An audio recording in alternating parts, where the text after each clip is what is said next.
이제는 전국에 지금 그 벌지기 양봉 농가가 몇 군데 정도 됩니까? 지금 정식적으로 등록되는 게 보통 28,000 농가라고 합니다. 와, 28,000. 예, 실제 취미적으로 또 키우고 있는 것만 더 많이 되리라고 생각합니다. 아까 양봉 농협에는 몇 가구 정도가 좀 한국 양봉농협 현재 조합원이 3,200는 건데 전업 농가는 우리나라가 100통 100군이라고 하는데 벌 100통을 이상 키우면은 그 전업 농가라고 합니다. 그렇죠. 그 전업 농가가 3,200명이 그렇죠. 그 조합원으로 가입되어 있습니다. 그러니까 전국에 28,000 그 이상도 될 수 있지만 아주 대규모로 전업적으로 꿀벌하시는 분들은 3,200 정도. 아니 더 되지만은 한국 양봉농협 조합원으로 가입하신 가입한 분들은 예. 대체로 이제 그분들은 우리 원장님을 다 이게 인정합니까? 이 원장님이 우리보다 낫다 이렇게 인정해요? 처음에는 그렇지 않았죠. 글쎄, 그랬을 것 같아서요. 처음에 어땠었어요? 처음에 제가 이렇게 나가니까 저도 조심스럽지만요. 수의사가 뭘 알아서 이렇게 할까 그러고 또 양봉이 그때 당시 대놓고 그런 말을 해요? 수의사가 뭘 알아서 벌을 그게 얼굴 표정에 딱 나타납니다. 말은 안 해도. 예, 그런데 또 말을 하고 질문하는 어투 이런 걸 보면은 금방 알 수 있잖아요. 약간 깔보면서 벌도 안 키워봤으면 뭐 이렇게 그게 이제 실질적으로 나옵니다. 하나씩. 그런데 가장 이제 처음에 이렇게 들어갔을 때 그분들이 처음 그 양봉업계에 들어가니까 어떤 걸 느꼈냐면 벌의 경력자가 예를 들면 능력이 벌을 많이 큰 횟수를 가지고 논합니다. 그렇겠죠. 오래 키우신 분은 아주 능력이 있는 거고 당연하죠. 그런 식으로 돼 있었는데 어느 날 제가 강의를 갔더니요. 어떤 분이 나이가 접어서 지극하신 분이 벌떡 일어나더니 벌 키워봤네요. 그래서 그 자리에서 제가 당혹하지 않고 그렇게 물었죠. 어르신. 혹시 어르신 지금까지 살면서 아파보신 적 있어요? 아프지 그래요. 그럼 병원에 가셨죠? 이렇게 갔대요. 그때 병원에 가니까 의사가 젊은 의사든가요? 나이 먹은 의사든가요? 그러니까 차츰차츰 이제 분위기가 달라지죠. 그렇죠. 그래서 그랬죠. 그랬더니 그 젊은 의사래요. 그러면 젊은 의사가 이래라 저래라 약을 주고 하면 어째 그 말씀 들었어요? 안 들었어요? 그러니까 들었다고 그래요. 그래서 제가 그랬죠. 그 말 끝에. 젊은 의사가 아퍼를 봤을까요? 늙어를 봤을까요?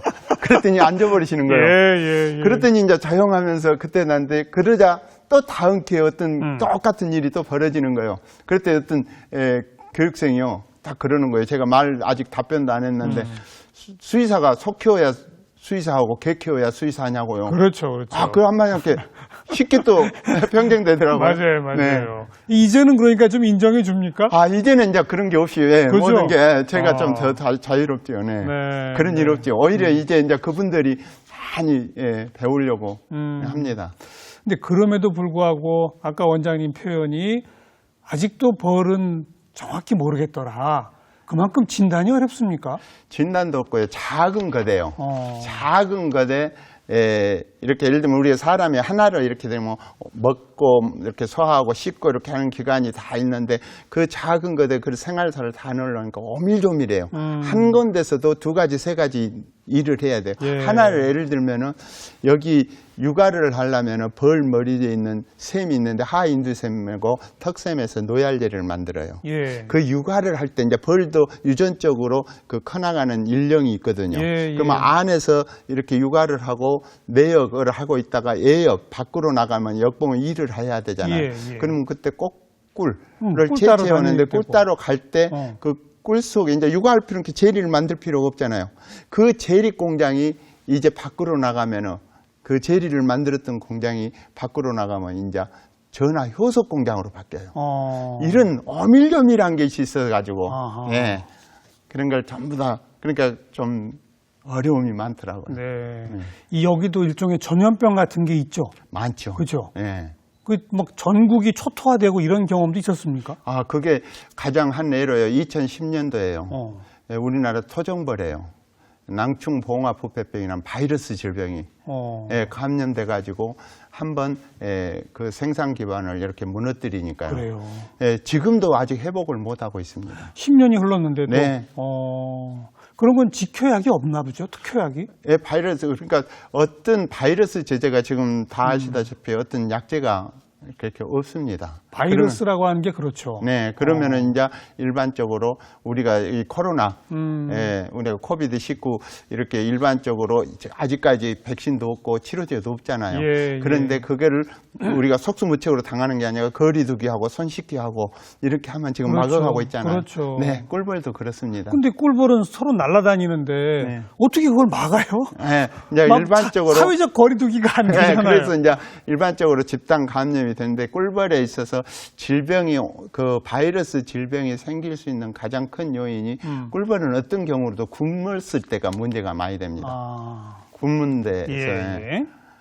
그런데 이제 사람으로 좀 비유하면은요, 우리가 이제 하루에 3끼를 먹지 않습니까요? 그러면 한 끼를 굶었다 하면 8시간 굶잖아요. 근데 더 중요한 거는 우리는 이 밥을 지금 씻고 그거를 씹어서 소화에 묻혀서 위에 들어가지고 이 최종적으로 여기 세포가 먹고 살 수 있는 게 포도당이 오잖아요. 근데 벌은 그 작은 몸에 우리같이 그런 구조를 갖춰놓지 않고 처음부터 포도당을 먹어버리라. 그렇죠. 그러니까 바로 굶으면 포도당이 바로 에너지원이 고갈되니까 바로 약해져 버립니다. 그러면 벌을 안 굶게 하려면은 먹이를 줘야 됩니까? 원래 이제 저희들이 갖다 놓은 걸, 저희들이 벌은요 스스로 알아서 저장해서 저희들 살 만큼 다 갖다 놓습니다. 그런데 문제는 이제 사람이 걷어내니까. 걷어내니까 그 걷어냈을 때 그거를 좀 보완을 해서 줘야 되는데 예를 들면 이런 수가 있습니다. 너무 많이 걷어내면 꿀벌 자체를 잃게 되는군요. 네, 그럴 수 있죠. 그렇군요. 그래서 질병에 노출되기가 그래서 쉽습니다. 근데 이제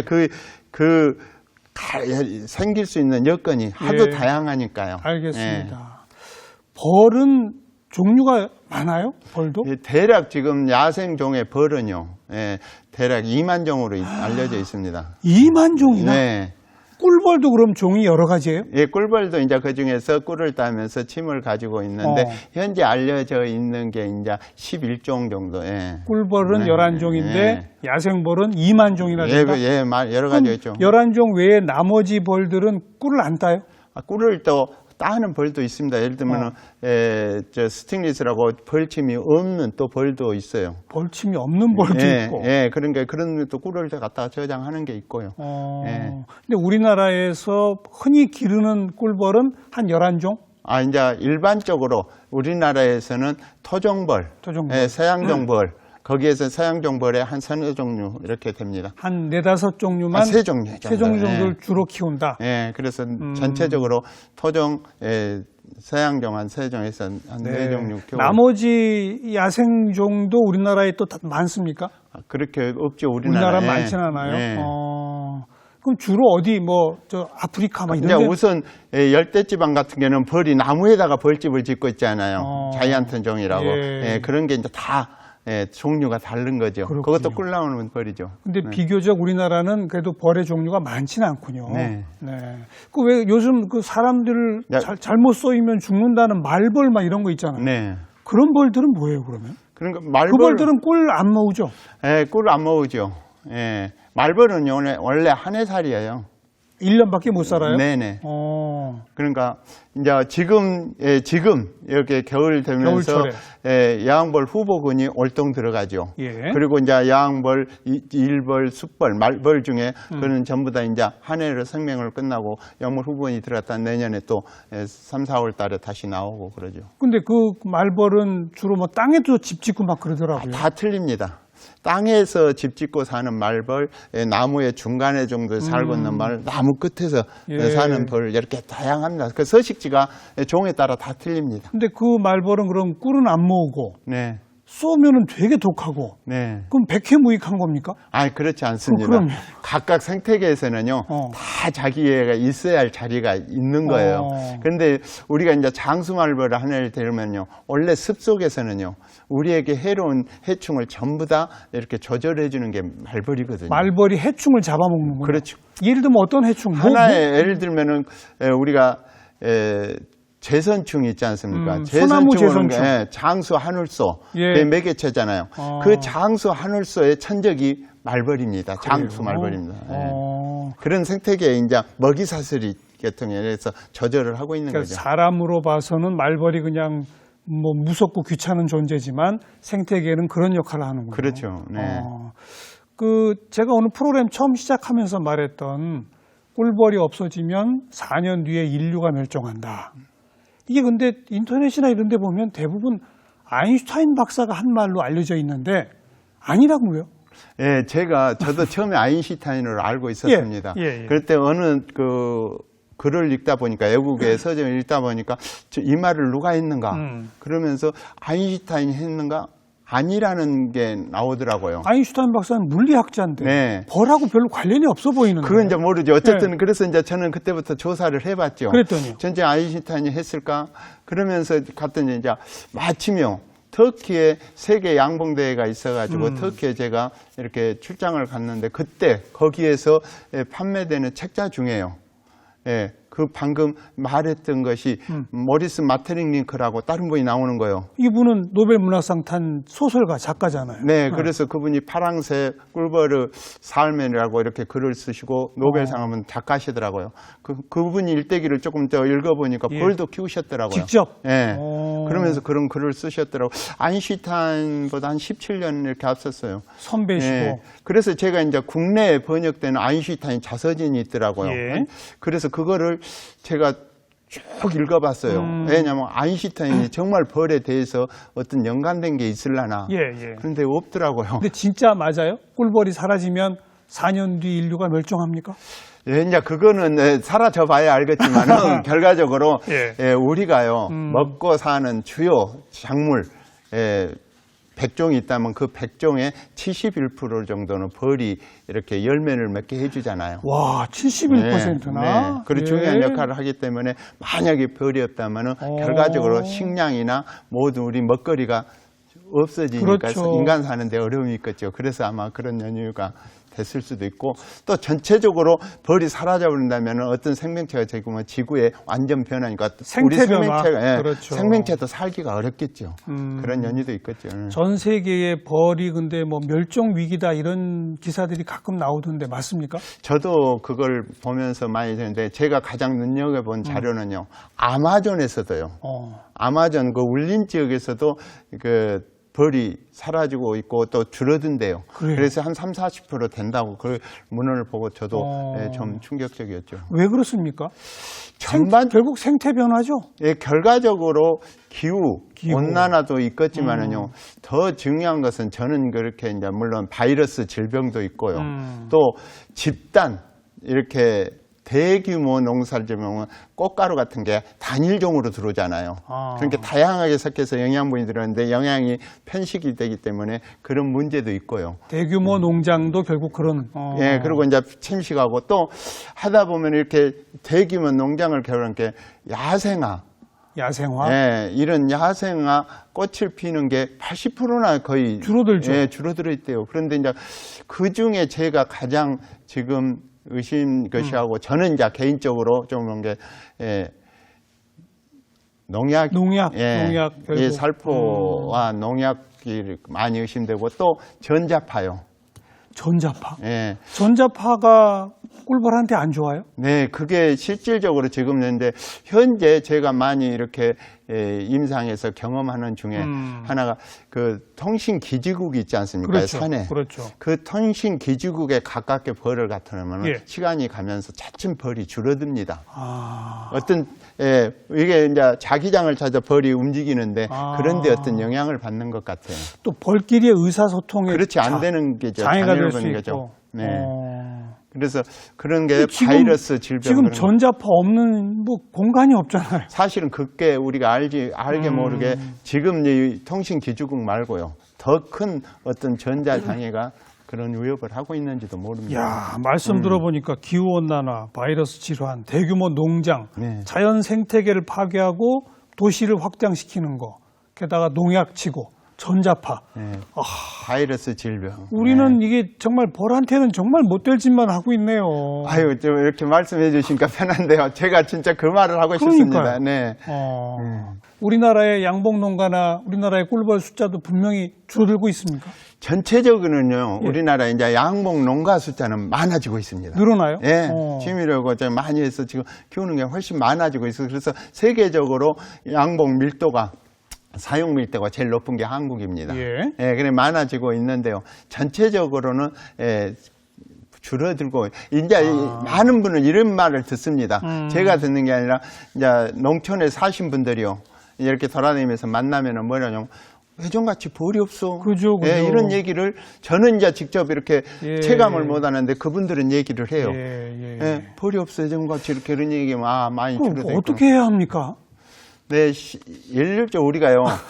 제가 이제 많은 건데 우리가 사람이 환경에서 사람 중심에서 나머지는 전부 주체로 하면 나머지는 객체로 생각해서 전부 다 다스리는 걸 생각하는데 같이 공존하는 그렇죠. 그런 지혜를 좀 터득해야 예. 우리 인류가 살아나가지 않을까 그런 생각합니다. 지금 그 양봉 산업에 대한 우리 법적 제도적 지원이나 이런 부분들은 어떨까요? 그걸 좀 짚어보고 싶은데 네.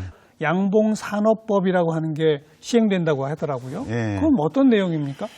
사실적으로 이제 우리가 벌이요. 예. 꿀을 만들어주는 벌인 다른 게 들어서 예를 들면 소 같으면은 소는 자기가 키워서 우리에게 자기 몸을 희생해서 그렇죠. 식품을 만들어주잖아요. 그렇죠. 그런데 꿀벌은요, 그 자체가 우리 식품을 만들어줘요. 그렇죠. 그러니까 꿀을 만들어준 그런 중요성도 있지만은 요새는 이제 꿀보다도 더 큰 게 우리가 공익적인 꿀벌의 가치성이 더 대두되고 있습니다. 그러니까 그 수분하는 역할. 예, 수분하고 이제 그렇죠. 모든 게 그렇게 대두다 보니까 이 꿀벌이요. 그러니까 생태계 유지 보존을 위해서는 꼭 필요한 존재다. 정확하게 필요하죠. 그래서 그 공익적인 역이 필요하니까 꿀벌을 보호해야 될 거 아니에요.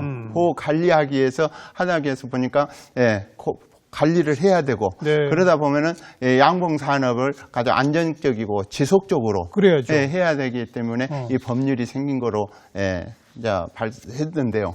이로 인하여서 결과적으로 이제 우리 양봉 농가를 우리가 이제 소득 증대도 해줄 거고 예. 더 중요한 거는 국민의 건강을 예. 또 해주고 더는 또 국가의 경제적인 발전도 좀 해줄 수 있는 거다. 네, 그렇게 생각합니다. 양봉 산업을 지원하기 위한 기초 기본법이 만들어졌다. 네. 더 좀 필요한 국가적인 지원이라는 게 있다면 뭐가 있을까요?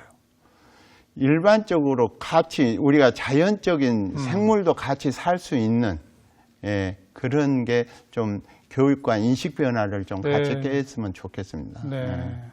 그리고 꿀벌 수의사 양성에 대한 제도 이런 것도 좀 필요하지 않나요? 그건 아주 절실한 겁니다. 그죠? 그 얘기 해보세요. 예, 그래서 사실적으로 꿀벌에 이제 우리가 수의사 이렇게 된 지난 건 지난 시간이고 지금의 이제 그 양봉 농가가요. 예. 처음에는 수의사가 뭘 할까 싶었는데 그렇죠. 이제는 수의사의 필요성이 아주 절실히 이렇게 요구되고 있는 실정입니다. 그렇죠. 이제 예. 많은 관심을 갖고 수의사가 그러면은 그에 걸맞게 수의과 대학에서요. 꿀벌 질병학을 가르쳐서 예. 수의사에게 이런 뒷받침을 해주면 좋겠고요. 예. 우선 당장 못하더라도요. 예. 각 시도에 한 명씩이라도 있어서 그렇죠. 대체를 해주면 좋겠어요. 우리 정 원장님 하루 일과가 어떻게 되세요? 예, 일반적으로 특히 겨울철이면 꿀벌들은 이제 벌통 안에 들어 있고 주로 그때 그 의사 선생님은 많이 부르지 않나요? 예, 맞습니다. 그렇죠? 그러니까 우리 벌지기님들이 농번기 때는 네. 꿀단이라고 바쁠 때는 예. 저 부를 시간이 또 그렇죠. 없고요. 사실 그분들이 한가할 때 저는 또 바쁩니다. 그렇죠. 예. 그런데 금년계시를 보면요, 금년 같은 게 계속 보면은 원래 제가 애기치 않게 교육을 좀 많이 다니거든요. 처음에는 이런 거 생각도 못 해봤는데요. 그 교육을 다니다 보니까 교육을 해야 질병 예방이 되죠. 예, 하다 보니까 월요일 날 나가면은 거의 금요일 날 이렇게 들어오는데요. 월요일 날 집에서 나가면은 예. 전국을 도시는군요. 그런데 이게 전국에 예를 들면 오늘이 강원도 갔다 하면 강원도에서 이렇게 순차적으로 도는 게 아니고요. 강원도 갔다가 전라남도 갔다가 경상도 갔다가 이런 세상에. 식으로 경기도 갔다가 막 아이고. 그러니까 하루에 도로에다가 시간과 거리를 아이고. 걷는 게 많습니다. 근데 현장에 안 가실 수 없잖아요. 그래서 현장에는 이제 미리서 이렇게 받으면은요. 예. 이제 날짜 현장에 꼭 가야 될 거예요. 전국적인 이제 요새 양모님은 아주 제 전화를 개방했는데 전국적인 상담이 옵니다. 그렇겠죠. 예, 그 상담을 어떤 경우라도 거의 다 답을 해드리고 있습니다. 있는데 그 중에 이제 꼭 가봐야 될 경우는 날짜를 정해서 제 출장이나 교육이나 이런 걸 전부 배려해서 가서 하기 때문에요. 늦은 시간까지 움직입니다. 그 전국에 그렇게 출장 다니시고 꿀벌 질병 고치는 데는 이 강아지나 고양이 고치는 그런 수의사만큼 수입이 됩니까? 어떻습니까? 선생님, 사실은요, 제가 조금 원래 그 처방제에 맞붙여서 꿀벌 다루는 수의사가 있다. 그거를 인식시켜주기 위해서 개업을 했는데요. 예. 전혀 원래 이런 생각을 못했는데 한국 양봉농협이 있지 않습니까? 그 양봉농협에서 원래 수의사를 채용해서 동물병원을 개설하려고 했대요. 근데 꿀벌에 대해서 공부해준. 근데 몇 년 전에 했다고 그랬잖아요. 예. 병원 개설을. 예. 근데 그 이전에. 제가 이제 13년도에 병원 개설을 했는데요. 그 전에 이렇게 수의사를 채용해서 동물병원을 개설을 하려고 했는데 공부해준 수의사가 없더래요. 그런데 대전에서 딱 개업을 하니까요. 딱 뜨니까 조합장님이 찾아와서 저하고 만나서 우리 조합원들 이렇게 업무 협약해서 지도 사업을 해주면은 하다 보니까 예기치 않게 제 이렇게 여유 있게 할 수 있게끔 뛰게 됐습니다. 그럼 양봉농협의 정식 제휴 동물병원이 되는 거군요. 네. 그래서 그 조합원들이 요청하면 가서 진료하면 농협 차원에서 대금을 지불하고. 네. 앞으로 그것도 국가적도 그랬으면 좋겠어요. 지금 방금 말씀 빨리 해주셨는데요. 사실적으로 국가적에서도요. 유럽을 가니까 이런 게 있더라고요. 제가 거기서 이제 가서 수의사하고 전반 묻는데 양봉 농가를 찾아가 봤죠. 양봉 농가를 찾아가면서 이렇게 질병을 갖다가 어떻게 관리하고 처치하느냐고 물어봤더니 저희들은 모른대요. 그렇죠. 그래서 왜 모르세요? 그러니까 저희들은 정기적으로 수의사가 다녀갑니다. 다녀가면서 다녀가고 거기 약을 써야 되는 거 뭐 이렇게 딱 처방을 해주고 사인을 해준대요. 그걸 외국은 국가가 관리해 주더라. 그렇죠. 우선 양봉이 그렇게 대기업 같이 그렇지 않으니까 조금 영세적이라면 영세적일 수 있잖아요. 이제 취미로 하니까. 그런데 그렇게 딱 사인을 해주고요. 또 양봉농가는 거기 진료한 수의사에게 사인을 해주는 거예요. 그러면 이걸 가지고 이제 한 달이나 이렇게 해서 일괄로 청구를 하면 전액 지원이 된대요.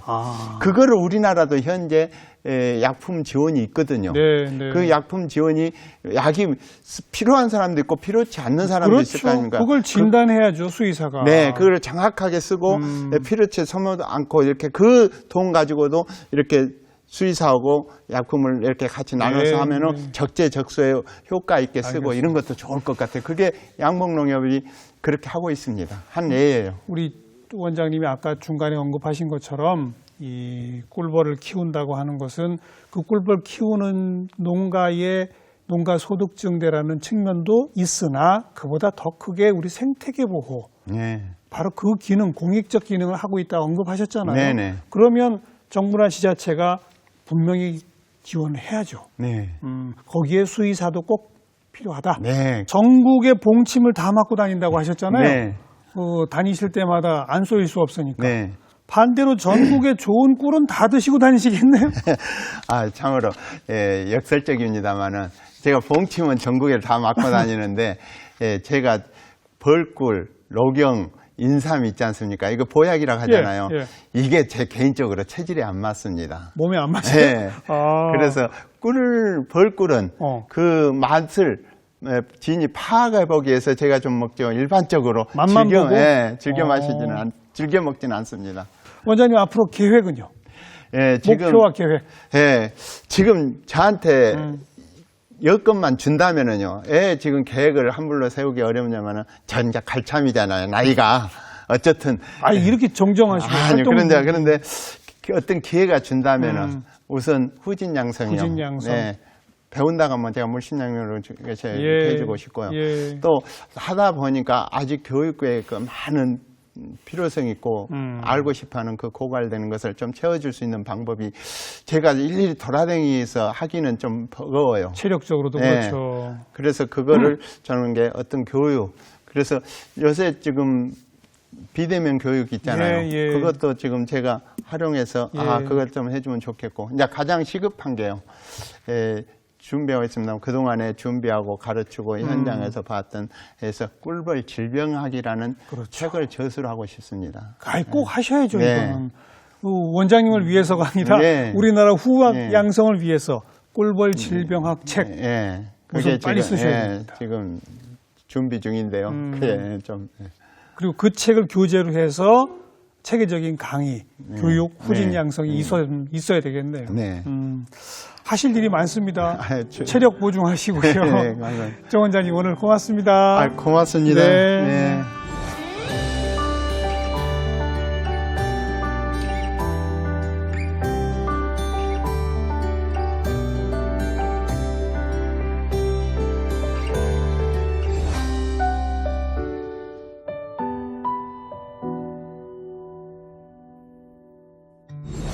네, 우리에게 달콤한 꿀을 주고 또 농가에는 소득 증대를 주고 우리 자연 생태계를 지켜주는 그 고마운 꿀벌.